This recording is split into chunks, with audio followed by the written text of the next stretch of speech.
JCAM, you've worked miracles for me. I'm Althea. I fell, damaged my ligaments on both the in and the outer part of my ligament. I was sent to do physiotherapy, and on physiotherapy treatment, trust me, I wasn't seeing any improvements, so I stopped. And on coming here, I started doing laser treatment. My laser treatment, on my second laser, I went home and my daughter was trying to take something from me and I ran her down. When I ran her down, she was like, "But mommy, your foot better?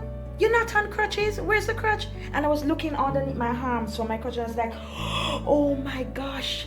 And she was like, "Mommy, you don't need the crutches anymore." I said, "I really don't, but tell me what, I'm a bit scared, so I will still prowl along with it, but thanks God, I'm now off my crutches."